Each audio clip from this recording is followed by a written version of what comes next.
नमस्कार दोस्तों, मैं आलोक चौबे ओम गुरुकुल एकेडमी में आप सभी का हार्दिक स्वागत करता हूं। आज हम लोग करंट अफेयर के अच्छी खुशनुमा के साथ साथ आपको पूरे वर्ष में जो पर्यावरण या साइंस रिलेटेड जितने भी दिवस मनाए जाते हैं, जो आपके किसी भी एग्जाम के लिए बहुत ही इम्पोर्टेंट होते हैं, वो आपके लिए लेके आए हैं। साथ में दोस्तों आपको कोई ना कोई पॉइंट प्रत्येक वीडियो में एक ऐसा पॉइंट जिससे आपको एक नंबर आपका श्योर हो सके, या स्ट्रेटेजी के या किसी भी कोई भी पोर्शन तैयार हो सके।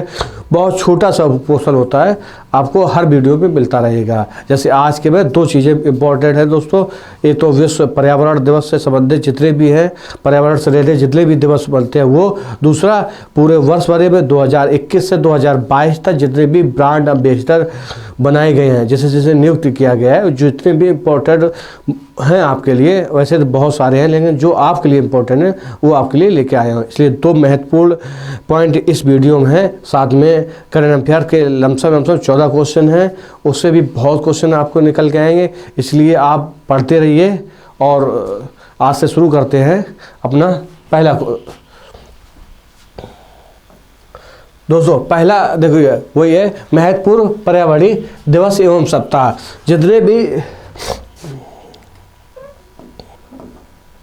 जितने भी दोस्तों पर्यावरण से संबंधित हैं उतने सभी दिवस आज हम आपके लिए लेके आए हैं। देखो, पहला है विश्व आर्द्रभूमि दिवस, वेटलैंड्स डे मनाया जाता है दोस्तों। कब मनाया जाता है, इसके ऊपर क्वेश्चन कभी कभी पूछ लिया जाता है। ठीक दोस्तों, अभी तो पुराना हो गया है, आप पूछा भी जा सकता है, लेकिन इसकी थीम भी पूछी जा सकती है। इसलिए 2 फरवरी में मनाया जाता है। 2 फरवरी 2023 को मनाया जाएगा। जब उसकी थीम होगी वो इम्पोर्टेंट आपके लिए होगी।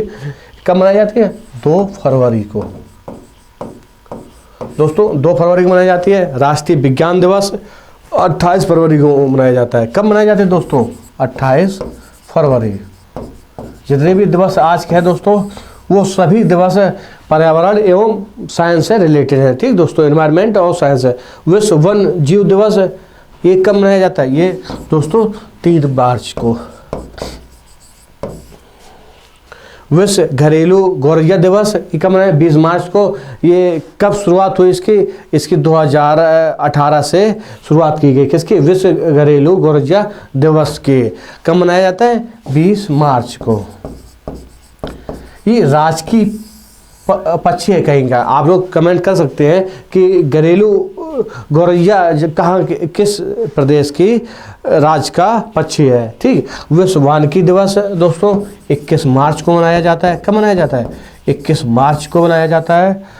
विश्व जल संरक्षण दिवस 22 मार्च को मनाया जाता है दोस्तों।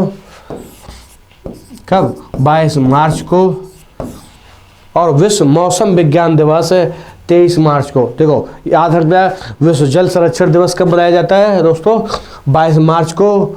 तीन चीज़ें याद रखना है। विश्व घरेलू गौरैया दिवस 20 मार्च, विश्व वानिकी दिवस 21 मार्च, विश्व जल संरक्षण दिवस 22 मार्च और विश्व मौसम विज्ञान दिवस 23 मार्च। लगातार चारों दिवस बहुत ही इम्पोर्टेंट है दोस्तों।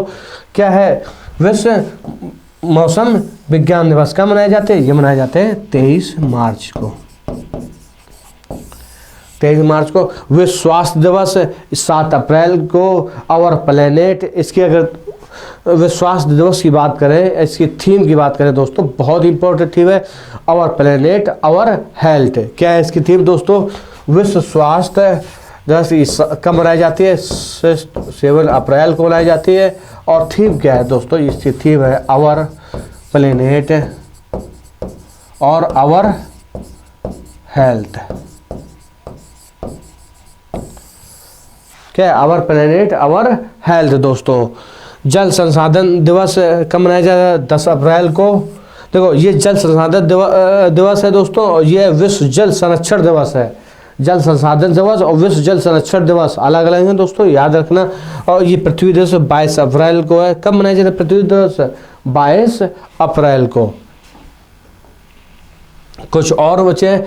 विश्व प्रवासी पक्षी दिवस कब मनाया जाता है? 8 मई।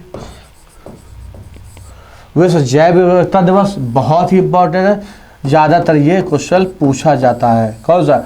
विश्व जैव विविधता दिवस कब मनाया जाता है दोस्तों? ये मनाया जाता है 22 मई को। तंबाकू मुक्ति दिवस ये कब मनाया जाता है? 31 मई को। विश्व पर्यावरण दिवस दोस्तों 5 जून को प्रत्येक वर्ष मनाया जाता है। आप लोग कमेंट करना आपकी बार विश्व पर्यावरण दिवस पे थीम क्या थी, आप लोग कमेंट बॉक्स में जरूर लिखें। देखो इन सब की थीम भी बताएंगे लेकिन किसी अदर वीडियो में। आज के लिए क्योंकि अगर थीम बताने बैठे तो यही वीडियो बहुत लंबा दोस्तों हो जाएगा, इसलिए किसी ही थीम नहीं बता रहे हैं। थीम किसी और दिन रखेंगे दोस्तों। आज सिर्फ हम दिवस कब मनाया जाए देख लीजिए, क्योंकि आपको लिस्टिंग में आ जाता है किसी भी पेपर में कि विश्व पर्यावरण दिवस कब 5 जून को दोस्तों। विश्व महासागर दिवस दोस्तों ये मनाए जाते हैं 8 जून को है। ये मरुस्थलीकरण एवं अनावृष्टि रोकथाम ये तो अंतर्राष्ट्रीय दिवस कब मनाया जाता है दोस्तों? 17 जून को। ये वन महोत्सव की बात की जाए कब मनाया जाता है? इसका वन महोत्सव सप्ताह कोई डेट क्लियर नहीं है, इसकी सिर्फ जुलाई के प्रथम सप्ताह में। क्या लिखा है? जुलाई के प्रथम सप्ताह में मनाया जाता है। जो भी डेट पड़ती हो जुलाई के प्रथम कब भी पढ़ते हो। विश्व जनसंख्या दिवस 11 जुलाई को कब? ये क्वेश्चन बहुत ही इंपॉर्टेंट है, पूछा जाता है 11 जुलाई को। विश्व बाघ दिवस है। अभी पिछले वर्ष बाघ दिवस पर रिपोर्ट आई, उस रिपोर्ट के अनुसार आप लोग बताना कि किस प्रदेश में बाघ की संख्या सर्वाधिक है। ठीक है, सर्वाधिक है। कब मनाया जाता है? 29 जुलाई को दोस्तों। विश्व जैव ईंधन दिवस 10 अगस्त को मनाया जाता है। कब दोस्तों? विश्व जैव ईंधन दिवस 10 अगस्त को मनाया जाता है दोस्तों। और विश्व हाथी दिवस 12 अगस्त को। और याद रखना 12 अगस्त को एक और दिवस मनाया जाता है, वो भी आप लोग कमेंट करें क्या मनाया जाता है। ठीक। विश्व शाकाहारी दिवस कब मनाया जाता है दोस्तों? 10 अक्टूबर। विश्व प्राकृतिक आवास दिवस 3 अक्टूबर। देखो वन्य जीव सप्ताह कब से कब तक? 2 अक्टूबर से 8 अक्टूबर। कब से? क्या? विश्व वन्य जीव सप्ताह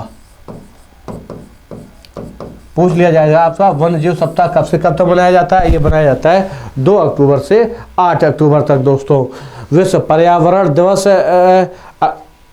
अक्टूबर के प्रथम सोमवार को। कब? विश्व पर्यावरण नहीं है, पर्यावास है। विश्व पर्यावरण दिवस की बात आए तो 5 जून को। विश्व पर्यावास दिवस की बात आए तो अक्टूबर के प्रथम सोमवार को।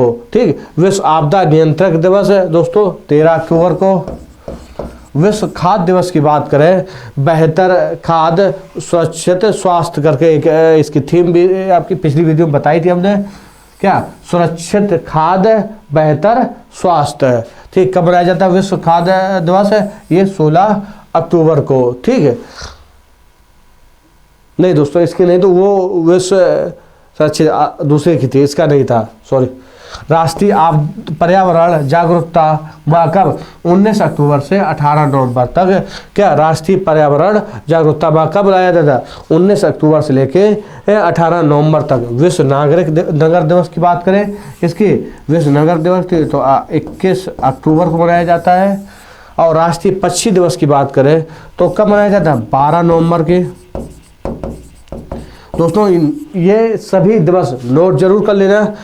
कहा था विश्व पर्यावरण संरक्षण दिवस, देखो वो था विश्व पर्यावरण दिवस 5 जून। विश्व पर्यावास दिवस अक्टूबर के प्रथम सोमवार को। और विश्व पर्यावरण संरक्षण दिवस कब मनाया जाता है? ये मनाया जाता है 26 नवंबर को। बहुत छोटा छोटा अंतर है सिर्फ इन तीनों चीज़ें। विश्व पर्यावरण दिवस, विश्व पर्यावास दिवस और विश्व पर्यावरण संरक्षण दिवस में। ठीक। एक 5 जून, दूसरा अक्टूबर माह के प्रथम सोमवार, तीसरा 26 नवंबर को। फिर लिखा है राष्ट्रीय प्रदूषण रोकथाम दिवस, ये कब मनाया जाता है? ये 2 दिसंबर को, अभी हाल ही में मनाया गया दोस्तों। विश्व मृदा दिवस 5 दिसंबर को दोस्तों। ये राष्ट्रीय ऊर्जा संरक्षण दिवस कब मनाया जाता है? 14 नवंबर को। ठीक। कब मनाया जाता है? 14 नवंबर को। आप नहीं दोस्तों 14 दिसंबर को मनाया जाता है। कब मनाया जाता है? 14 दिसंबर को मनाया जाता है। क्या? ये राष्ट्रीय ऊर्जा संरक्षण दिवस 14 दिसंबर को। अब यहाँ तक हम लोगों के दिवस पूरे हुए दोस्तों। जितने भी ये बहुत मोस्ट इम्पॉर्टेंट आपके लिए दिवस थे, आप लोग नोट जरूर कर लेना, क्योंकि जब तक नोट नहीं करेंगे ये आप भूलते रहेंगे। अब आ जाइए पहला क्वेश्चन आज का करंट अफेयर का। साहित्य अकादमी ने 22 दिसंबर 2022 को साहित्य अकादमी पुरस्कार किसकी 2022 की घोषणा कर दी है। निम्न से उपन्यास काला पानी के लिए किसे प्रदान किया गया। A option M Rajendran, B option Badri Narayan, C option Anuradha Rai, D option Anees Ashfaq है। दोस्तों जो साहित्य अकादमी पुरस्कार है ये प्रत्येक वर्ष, ये कब साहित्य अकादमी पुरस्कार प्रत्येक वर्ष साहित्य अकादमी अपने जो वर्ष भर में अपने भाषाओं में जो भाषा है उनके अपने कितने 22 भाषाएं हैं, तो संविधान की अनुसूची में है 22, दूसरी भाषा एक राजस्थानी, एक इंग्लिश, ऐसे 22 दो 24 भाषाओं के लिए देता है। जो भी उन भाषाओं की वर्ष भर में बेस्ट कृति होती है, बेस्ट उपन्यास होती है, नाटक होती है, रचना होती है, वो इन 24 भाषाओं में जो भी होती है उनको लिए वर्ष भर में क्या साहित्य अकादमी पुरस्कार दिया जाता है। अभी हाल ही में उसकी किसने साहित्य अकादमी ने घोषणा की दोस्तों। वो पूछा आपको कि काला पानी उपन्यास लिए किससे पुरस्कार दिए गए, तो काला पानी सबसे पहले कितनी भाषाओं में दिया जाता है क्या साहित्य अकादमी, ये दिया जाता है 24 भाषाओं में। आप कहेंगे सर 8वीं अनुसूची में तो सिर्फ 22वीं भाषाओं का सूचित किया गया कि 22 भाषा है, ठीक। तो 22 भाषा वो प्लस एक राजस्थानी भाषा प्लस एक अंग्रेजी भाषा, ठीक। अंग्रेजी भाषा उन 22 भाषाओं में शामिल नहीं है दोस्तों, इसलिए लेकिन इस बार जो घोषणा की गई दोस्तों वो सिर्फ 23 भाषाओं के लिए घोषणा की। अब किस भाषा के लिए नहीं की ये अभी क्लियर नहीं है दोस्तों, लेकिन कितनी भाषा। और पहली बार यही साहित्य पुरस्कार कब दिए गए थे, ये दिए थे 1955 में। कब दिए गए थे 1955 में। जितना आपके लिए जरूरी है डाटा हम आपको उतने ही दोस्तों बताएंगे, इससे ज़्यादा नहीं बताएंगे। कब पहली बार 1955 में। अगर पुरस्कार की बात की जाए तो जब शुरुआत हुई तब इसका पुरस्कार था 5000 रुपये, इस प्रशस्ति पत्र और एक चिन्ह जो दिया जाता है, लेकिन इस समय 1 लाख रुपये पुरस्कार दिया जाता है। कितना सभी को। अगर आपसे बात कर ली जाए कि साहित्य अकादमी भाषा पुरस्कार किसे दिया गया, एक साहित्य अकादमी भाषा पुरस्कार वो दिया गया उदयनाथ झा को। किसे दिया गया, उदयनाथ झा को कैसे दिया गया, ये साहित्य अकादमी भाषा पुरस्कार, ठीक, 2022 का। आपसे पूछ लिया जाए कि साहित्य अकादमी भाषा पुरस्कार 2022 का किसे दोस्तों दिया गया, ये दिया गया उदयनाथ झा को। और कितनी भाषाओं में दिया गया, इस बार 23 भाषाओं में दिया गया, जबकि दिया जितनी भाषाओं में जाता है दोस्तों ये 24 भाषाओं में दिया जाता है। 22 भाषा 2 8वीं अनुसूची में जो लिखा है, और एक राजस्थानी एक अंग्रेजी, पहली बार 1955। अब आते हैं क्वेश्चन पे। क्वेश्चन में क्या पूछा है, काला पानी के लिए किसे दिया है। ये तो काला पानी पूछ लिया जाए किस भाषा की उपन्यास है, ये है तमिल भाषा के, तमिल भाषा के एक उपन्यास है। एक पूर्व IPS है एम राजेंद्रन, क्या है एम राजेंद्रन, इनको तमिल भाषा में इन्होंने एक उपन्यास लिखा, उसका नाम क्या था, काला पानी। इसके लिए इन्हें साहित्य अकादमी पुरस्कार से सम्मानित किया। किसे, एम राजेंद्रन को। किसके लिए, काला पानी उपन्यास लिए। अब पूछा जाए किस भाषा के लिए, ये तमिल भाषा के लिए, ठीक है, तमिल भाषा के लिए। अब देखते हैं दोस्तों बी ऑप्शन है, बी ऑप्शन बद्री नारायण। आप पूछ लिया जाए कि आपको बद्री नारायण ऑप्शन हमें आपको बता रखे हैं कि ऐसे ही बनाते हैं जिससे आपको कुछ ना कुछ बता सकें हम, ठीक दोस्तों। इन्हें हिंदी के लिए दिया गया है, किसे, बद्री नारायण को। हिंदी में एक इन्होंने तुमड़ी के शब्द रचना करके एक इन्होंने कृति रची है, क्या, तुमड़ी के शब्द। अनुराधा राय को अंग्रेजी भाषा के लिए दिया गया दोस्तों। किसके लिए, अनुराधा राय को अंग्रेजी भाषा के लिए दिया गया है। इन्होंने एक किताब लिखी है all the lives we never lives. इन्होंने एक पुस्तक लिखी all the lives we never live करके, किस नाम से, अनीस अशफाक को उर्दू भाषा के लिए दी गई। किसके लिए दी गई है? उर्दू भाषा के लिए।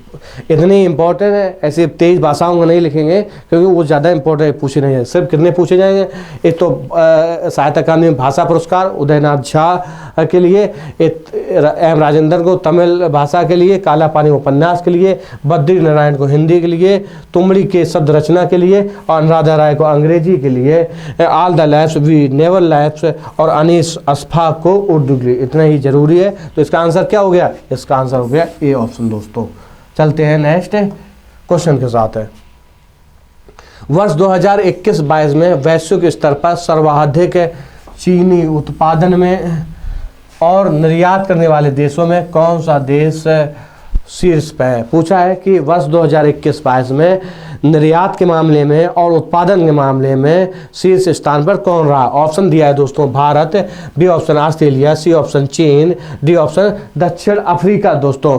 तो देखो अभी हाल ही में एक रिपोर्ट में कृषि मीडिया किसने बताया? कृषि एवं कल्याण मंत्री नरेंद्र तोमर जी ने बताया है कि भारत 2017-18 के मुकाबले में कब 2021-22 तब अगर निर्यात टन की बात करें तो 6.8 लाख मीट्रिक टन था। कितना था? 6.8 लाख मीट्रिक टन था। अब कितना बढ़ के पहुंच गया है? ये पहुंचा 110 लाख मीट्रिक टन। इतना निर्यात पहुंच चुका है। इसलिए भारत निर्यात के मामले में और उत्पादन के मामले में शीर्ष स्थान पर है। तो इसका आंसर क्या हो जाएगा? ए। और गन्ना उत्पादन की बात करें दोस्तों तो उत्तर प्रदेश, महाराष्ट्र और कर्नाटक 3 राज्य मिलकर पूरे भारत देश का लगभग 80% उत्पादन करते हैं। किसका? गन्ना और चीनी का। चीन नहीं दोस्तों, चीनी। अगर पिछले बार चीन बोला तो चीनी कर लेना, ठीक। अब बात करते हैं बी ऑप्शन, ऑस्ट्रेलिया। ऑस्ट्रेलिया का अगर बात करें तो लौह अयस्क के मामले में, किसमें? लौह अयस्क के मामले में ऑस्ट्रेलिया उत्पादन और भंडारण में शीर्ष स्थान पर है। किसके मामले में? लौह अयस्क के मामले में ऑस्ट्रेलिया क्या है कि वो उत्पादन में भी नंबर 1 है और भंडारण भी नंबर 1। बहुत फैक्चुअल क्वेश्चन है। अब बात करें दोस्तों चीन की। अगर चीन अभ्रक की बात करें, अभ्रक, तो अभ्रक में चीन उत्पादन प्रथम स्थान पर है। लेकिन अगर अभ्रक में ही माइका सीट की बात कर लें, एक माइका सीट उसका प्रकार होता है, उसमें भारत भंडार में प्रथम स्थान पर है। याद रखना दोस्तों। अगर मैग्नीज की बात करें तो दक्षिण अफ्रीका दोस्तों भंडार और उत्पादन में प्रथम स्थान पर, दोनों में। किसमें? मैग्नीज। ठीक दोस्तों। वैसे तो चीन कई मामलों में है, लेकिन जब इसके लिए अलग से समय आएगा तो हम जरूर बताएंगे। अभी क्वेश्चन के हिसाब से कि क्या है, आपको भारत चीनी के उत्पादन और निर्यात में प्रथम स्थान पर है दोस्तों। ऑस्ट्रेलिया लौह अयस्क में भंडार और उत्पादन में प्रथम स्थान पर है। अभ्रक चीन के मामले में है। और लेकिन अगर माइका सीट की बात कर लें अभ्रक में, तो भारत भंडार में प्रथम स्थान पर आ जाएगा। अगर मैग्नीज की बात कर लें हैं तो दक्षिण अफ्रीका शीर्ष स्थान में भंडार और उत्पादन में। देखो एक भंडार होता है, एक उत्पादन जितना उत्पाद किया जाता है, भंडार तो संरक्षित है, हम नहीं निकाल पा रहे हैं, इसलिए दोनों क्षेत्रों में दक्षिण अफ्रीका प्रथम स्थान में। चलते हैं दोस्तों नेक्स्ट क्वेश्चन इसका। हाल ही में प्यूमा इंडिया में किसे अपना ब्रांड एम्बेसडर बनाया? ए अनुष्का शर्मा को, बी नितिन गडकरी को, सी राजकुमार राव को और डी ऋषभ पंत को। दोस्तों अभी हाल ही में प्यूमा इंडिया ने, देखो प्यूमा इंडिया ने किसे बनाया? अनुष्का शर्मा को। अनुष्का शर्मा अभिनेत्री को ब्रांड एम्बेसडर बनाया दोस्तों। अब बात करते हैं नितिन गडकरी। तो नितिन गडकरी जो खादी से बने जो प्राकृतिक पैंट है उनके ब्रांड एम्बेसडर बनाए गए। किसके? खादी से निर्मित जो पैंट है उनके लिए। बात करें राजकुमार राव की दोस्तों, तो ये कैसीफाई कंपनी के लिए ब्रांड एम्बेसडर। और ऋषभ पंत की बात करें तो डिश टीवी इंडिया के ब्रांड एम्बेसडर किसे नियुक्त किया है? ऋषभ पंत। और ऋषभ पंत को उत्तराखंड सरकार ने अपना ब्रांड एम्बेसडर भी नियुक्त किया है। ठीक दोस्तों, किसने? उत्तराखंड सरकार ने। अब आते हैं कि कुछ इंपॉर्टेंट जो ब्रांड एम्बेसडर हैं जो आपसे पूछे जा सकते हैं वो देखते हैं। देखो, युवराज सिंह को हमने पिछली वीडियो में आपको बताया थी दोस्तों कि जो विश्व कप है अभी हाल ही में जो भारत ने जीता है नेत्रहीन विश्व कप T20 का, तीसरी बार जीता है और लगातार दूसरी बार दोस्तों जीता है। उसमें उस T20 वर्ल्ड कप के ब्रांड एम्बेसडर कौन थे? युवराज सिंह दोस्तों। बात करें फ्रांस की लग्जरी ब्रांड लुइस वुइटन की पहली भारतीय ब्रांड एम्बेसडर कौन बनी? दीपिका पादुकोण। दीपिका पादुकोण दोस्तों। रॉबिन उथप्पा को ब्रेन हेल्थ इनिशिएटिव के ब्रांड एम्बेसडर बनाया गया है दोस्तों। मनोज तिवारी को बिहार में खादी के ब्रांड एम्बेसडर के तौर पर नियुक्त किया गया है। किसे? बिहार में खादी के ब्रांड एम्बेसडर। मनिका बत्रा को हम पहले बता चुके हैं कि इन्हें भी एडिडास कंपनी है एक, उन्होंने अपना ब्रांड एम्बेसडर नियुक्त किया। अक्षय कुमार को उत्तराखंड के ब्रांड एम्बेसडर के तौर पर भी बनाया गया है। अक्षय कुमार के अलावा ऋषभ पंत को भी इसीलिए नियुक्त किया गया है। सैफाली वर्मा को बैंक ऑफ बड़ौदा की ब्रांड एम्बेसडर बनाया गया है। आपसे पूछा जा सकता है सैफाली वर्मा का संबंध किससे है? तो ये क्रिकेट से संबंध है। किससे? क्रिकेट से।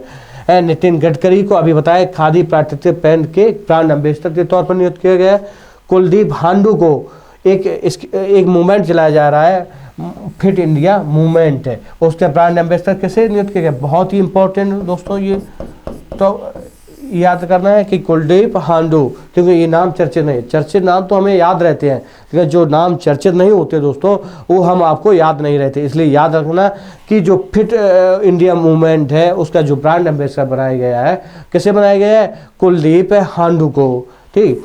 और one district one product scheme कहाँ लॉन्च की गई? यूपी सरकार ने। उस one district one product scheme की जो ब्रांड एम्बेसडर बनाए कंगना रनौत, ये आप लोग नहीं भूल सकते कभी भी।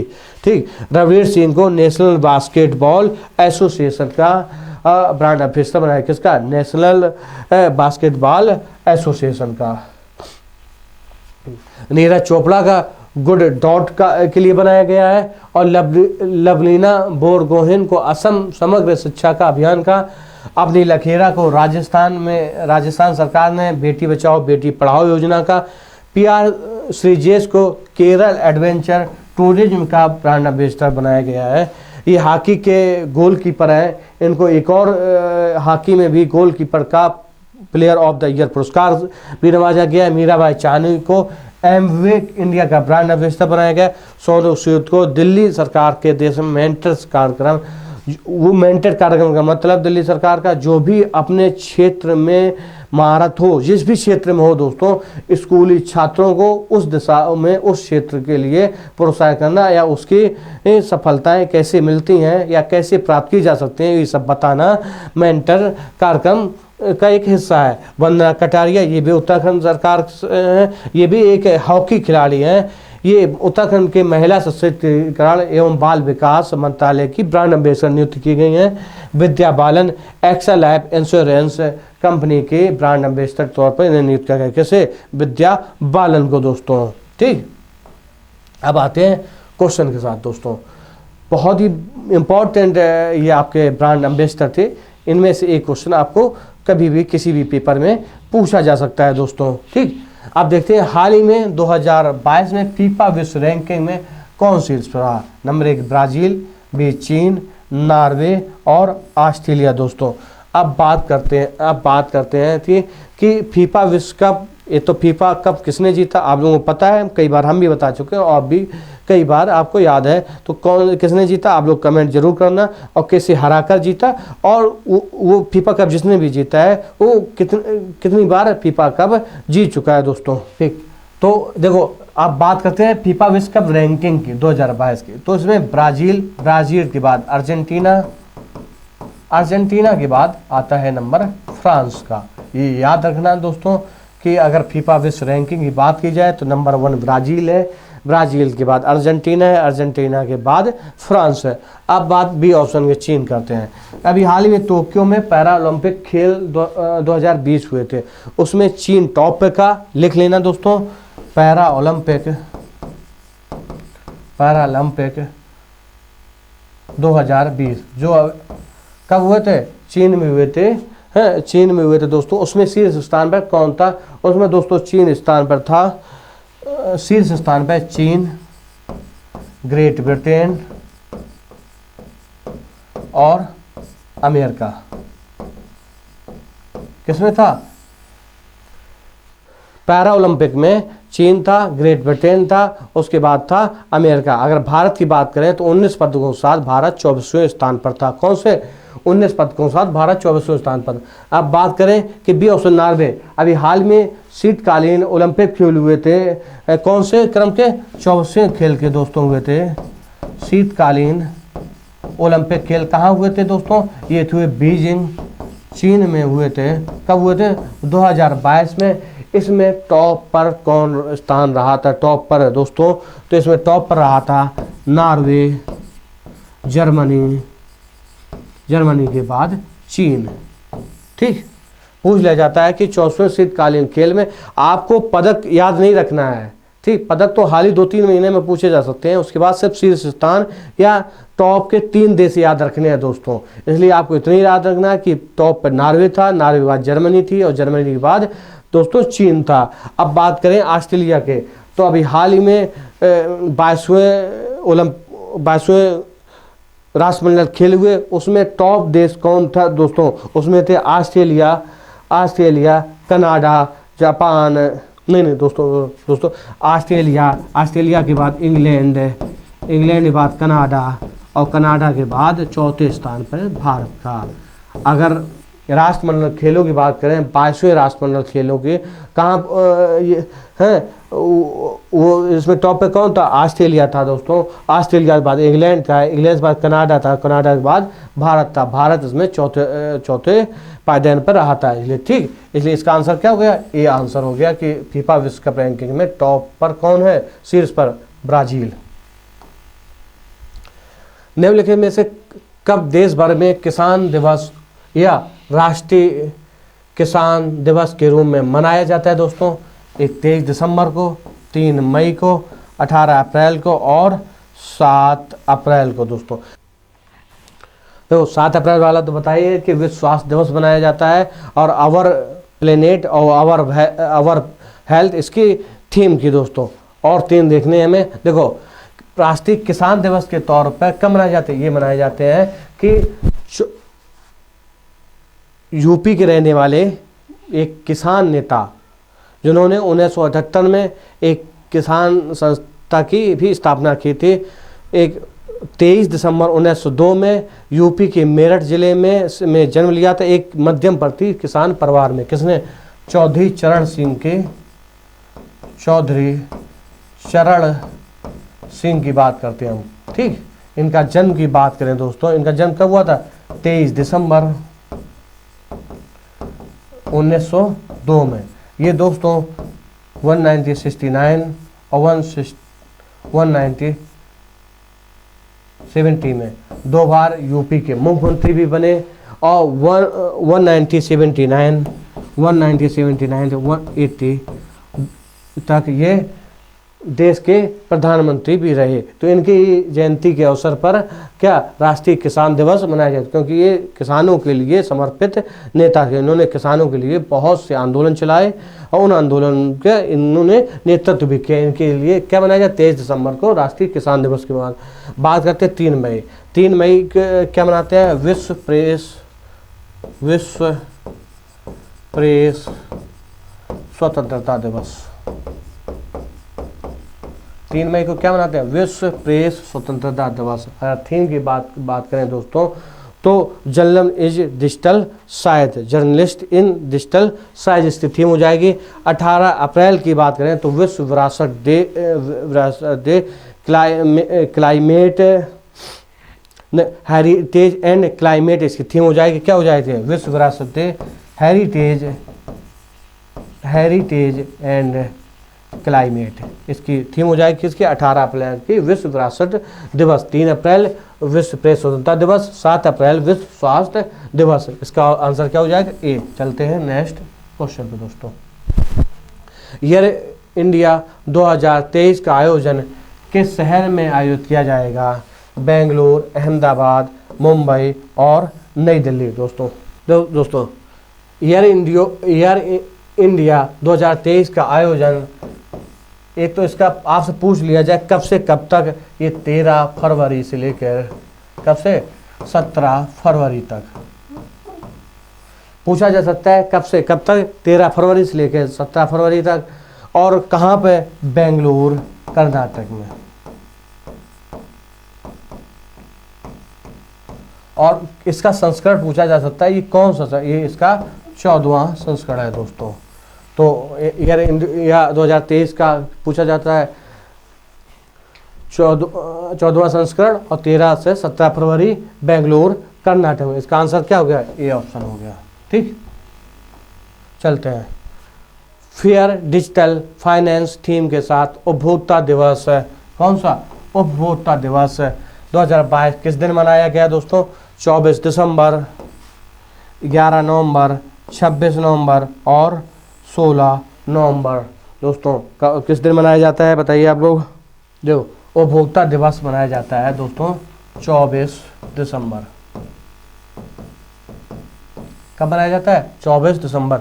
बात करते हैं 11 नवंबर की। 11 नवंबर को राष्ट्रीय शिक्षा दिवस, राष्ट्रीय शिक्षा दिवस। अगर आप 11 नवंबर को क्या मनाते हैं दोस्तों, राष्ट्रीय शिक्षा दिवस है। अगर आपसे पूछ लिया जाए तो राष्ट्रीय शिक्षा दिवस 2022 की थीम क्या है दोस्तों, तो पाठ्यक्रम को बदलना और शिक्षा को बदलना। मतलब पाठ्यक्रम अगर बदलेगा तो शिक्षा भी बदलेगी। ठीक, 26 नवंबर की बात करें तो 26 नवंबर की बात करें, और 16 नवंबर की दोस्तों बात करें तो ये होगा राष्ट्रीय दुग्ध दिवस, राष्ट्रीय दुग्ध दिवस। ठीक, अगर बात करें दोस्तों 16 नवंबर के तो इसको होता है राष्ट्रीय प्रेस दिवस, राष्ट्रीय प्रेस दिवस। इसका आंसर दोस्तों क्या हो गया दोस्तों, आंसर इसका आंसर हो गया ए, 24 दिसंबर। अभी हाल ही में कौन पहली बार वर्ल्ड टेबल टेनिस सीरीज की मेजबानी करेगा, भारत, फ्रांस, दक्षिण अफ्रीका और अमेरिका। दोस्तों देखो अभी हाल ही में श्यामा प्रसाद मुखर्जी इंडोर स्टेडियम में पुणे गोवा में इसका आयोजन किया जाएगा। तो वर्ल्ड टेबल टेनिस सीरीज की बात करें तो ये वर्ल्ड टेनिस सीरीज ये 27 फरवरी से लेकर कब से 27 फरवरी 5 मार्च तक ये गोवा की राजधानी पणजी में खेला जाएगा। एक पणजी में एक स्टेडियम है श्यामा प्रसाद मुखर्जी इंडोर स्टेडियम, उसके अंदर ये खेला जाएगा। कब से कब तक, 27 फरवरी 5 मार्च तक। तो इसका आंसर क्या हो गया, भारत। फ्रांस की बात करें तो अगला जो रग्बी विश्व कप खेला जाएगा 2023 रग्बी विश्व कप 2023 वो कहाँ खेला जाएगा, ये खेला जाता है फ्रांस में। दक्षिण अफ्रीका की बात करें अगर दोस्तों तो 14वां एशिया ICC विश्व कप, कौन सा 14वां ICC विश्व कप कब 2027 में कहाँ खेला जाएगा, दक्षिण अफ्रीका में। अगर अमेरिका की बात करें तो अगला फीफा विश्व कप कहाँ खेलेगा, अमेरिका के साथ साथ कनाडा प्लस मैक्सिको 3 जगह मिलाकर अगला क्या खेला जाएगा, अगला खेला जाएगा फीफा विश्व कप कब 2026 में। अगर T20 की बात की जाए कब 2024 में तो वो भी कहाँ, अमेरिका और वेस्ट इंडीज 2 देशों में मिलाकर खेला जाएगा। ठीक, कौन सा T20 विश्व कप कब 2024 वाला। ठीक, इसका आंसर क्या हो गया, ए ऑप्शन हो गया। देखो हाल ही में किसे नई दिल्ली अंतर्राष्ट्रीय मध्यस्थता केंद्र का अध्यक्ष किसे नियुक्त किया गया दोस्तों, हेमंत गुप्ता को, ऋतुराज अवस्थी को, या डॉक्टर CV आनंद बोस को, या प्रोफेसर वेणु गोपाल अंचिता को। दोस्तों हाल ही में अंतर्राष्ट्रीय मध्यस्थता केंद्र का भारत की CGI द्वारा किया गया है। किसे? पूर्व न्यायाधीश है ये हेमंत गुप्ता के लिए नियुक्त किया गया है दोस्तों। अब भी ऑप्शन देती है ऋतुराज अवस्थी 22वें विधि आयोग के अध्यक्ष के तौर पर इन्हें नामित किया गया है। किसे? ऋतुराज अवस्थी को। कौन से? 22वें विधि आयोग के अध्यक्ष के तौर पर। ठीक। डॉक्टर CV आनंद बोस की अगर बात करें दोस्तों तो अभी हाल ही में पश्चिम बंगाल के राज्यपाल के तौर पर, कहाँ पे? पश्चिम बंगाल के राज्यपाल के तौर पर इन्हें नियुक्त किया गया दोस्तों। ठीक। प्रोफेसर वेणुगोपाल अंचता की बात करें तो भार एवं माप समिति के अंतर्राष्ट्रीय सदस्य के तौर पर इनकी नियुक्ति हुई है। किसके? जो अभी हाल ही में 18 नवंबर के आसपास पेरिस फ्रांस में इसकी बैठक हुई थी। और भार एवं माप समिति की हर चौथे वर्ष एक मीटिंग होती है, उसके अंतर्राष्ट्रीय सदस्य के तौर पर इन्होंने नियुक्त की गई। किसके? प्रोफेसर वेणुगोपाल अंचता के। पूछा जा सकता है क्वेश्चन, क्योंकि भारतीय से रिलेटेड है और जितने भी भारतीय है अंतर्राष्ट्रीय किसी भी समिति या संस्था या किसी में अध्यक्ष या सदस्य तौर पर नामित है, बहुत ही इंपॉर्टेंट फैक्ट हो जाता है अपने आप में दोस्तों। ठीक। चलते हैं नेक्स्ट क्वेश्चन पे। हाल ही में किसे सऊदी अरब में भारत का नया राजदूत नियुक्त किया गया है? सोहेल एजाज खान को, अनवर इब्राहिम को, या नताशा फर्क मौसर को, लूला दा सिल्वा को। बात करें कि सऊदी अरब में भारत का राजदूत अभी हाल में नियुक्त किसे नियुक्त है?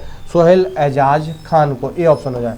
लेकिन बी ऑप्शन देखें अनवर इब्राहिम तो अभी हाल ही में मलेशिया के नए प्रधानमंत्री तौर पर शपथ लिए। किन्होंने? कहा? अनवर इब्राहिम ने, मलेशिया। ठीक। नताशा फर्क मौसर की बात करें तो इनको पहली महिला राष्ट्रपति बनी है। कहाँ की? स्लोवेनिया के। स्लोवेनिया के प्रथम महिला राष्ट्रपति है, इसलिए चर्चा में। लूला डी सिल्वा की बात करें तो इन्होंने अभी हाल ही में ब्राजील के राष्ट्रपति के तौर पर इनकी नियुक्ति हुई। किसके? ब्राजील के दोस्तों। आंसर क्या हो गया इसमें? ए ऑप्शन हो गया। हाल ही में चर्चित मत्स्य 6000 क्या है? एक सबमर्सिबल अंडर वाटर ड्रोन है, या मानव युक्त सबमर्सिबल वाहन है, या पनडुब्बी नौसैनिक सोलर नौका है। देखो दोस्तों अभी हाल ही में विज्ञान एवं प्रौद्योगिकी राज्य मंत्री ने घोषणा की है समुद्रयान मिशन के बारे में घोषणा है। अब समुद्रयान का क्या मकसद है कि समुद्र के नीचे 6000 फीट तक नीचे जो भी समुद्र में संसाधन उपलब्ध है उनके बारे में पता करना। किसने? केंद्रीय विज्ञान एवं प्रौद्योगिकी मंत्री जो राज्य मंत्री हैं उन्होंने घोषणा की है दोस्तों कि समुद्र के 6000 फीट तक नीचे जो भी संसाधन हैं समुद्र के अंदर उन सब के बारे में जानकारी इकट्ठा करना। ठीक। उनके ऊपर रिपोर्ट करना। उनके लिए एक समर वेसल बनाया जाता है जिसमें 3 कर्मियों को भेजा जा रहा है। किसे? 3 लोगों को भेजा जा रहा है उसमें। उस वाहन का नाम क्या रखा है? उस वाहन का नाम मत्स्य 6000 है दोस्तों। और ये समुद्रयान मिशन 2026 तक तैयार हो जाने की इसकी पूरी संभावना है। ठीक। इसे कितने भेजे जा रहे आपसे पूछा जा सकता है कि मत्स्य 6000 जो मानव युक्त समरसल वाहन समुद्रयान का एक मिशन पर निकला है उसमें कितने लोगों को भेज रहा है? 3 लोगों को। ठीक है दोस्तों। इसका आंसर क्या हो जाएगा? बी आंसर हो जाएगा। निम्नलिखित में भारत और जापान के मध्य पहली बार कौन सा हवाई युद्धाभ्यास आयोजित किया जाएगा? नंबर 1 वीर गार्जियन 2022, या धर्म गार्जियन 2022, जिमैक्स 22, या मिलन 2022। देखो दोस्तों अभी हाल ही में घोषणा हुई है कि अगले साल 2023 में भारत और जापान मिलकर एक पहली बार क्या वीर गार्जियन नाम से एक कॉम्बैट एक संयुक्त अभ्यास करेंगे। कौन सा क्या नाम उसका दिया गया? वीर गार्जियन। ठीक। कब करेंगे? 2023 में पहली बार। तो इसका आंसर क्या हो गया? ए ऑप्शन हो गया। लेकिन बात करें धर्म गार्जियन, ये भी भारत और जापान के बीच होता है। अभी 2022 में ये कहाँ पर? कर्नाटक में हुआ था। कहाँ दोस्तों? कर्नाटक में। ठीक। बात है जिमैक्स 22। जिमैक्स एक मैरीटाइम जापान मैरीटाइम एक्सरसाइज है दोस्तों। ये इसका 6वां संस्करण बंगाल की खाड़ी में किया गया भारत के साथ। किसके साथ? ये भी भारत के साथ बंगाल की खाड़ी में किया गया दोस्तों। ये मिलन 2022 है, ये बहुपक्षीय, इसमें बहुराष्ट्रीय देश है, लगभग 46 देश है, लेकिन भारत ने भी इस बार इसमें भाग लिया था। इसमें जापान के साथ भारत ने भाग लिया। तो कहाँ हुआ था? ये भी बंगाल की खाड़ी में आयोजित किया गया। कहाँ पर दोस्तों? बंगाल। इसका आंसर क्या हो गया? ये हो गया ए ऑप्शन। दोस्तों आज के क्वेश्चन यहीं तक थे। जितने भी संभव इम्पोर्टेंट क्वेश्चन थे होते हैं आपके लिए हम लेके आए हैं। आप लोग स्वस्थ रहिए, देखते रहिए और वीडियो को अगर आपको देखेंगे तो आपको मैटर अच्छा लगेगा, आपके मतलब का होगा दोस्तों, तो आप उसे लाइक, शेयर और कमेंट जरूर करना ना भूलें। पढ़ते रहिए और खुश रहिए। धन्यवाद दोस्तों।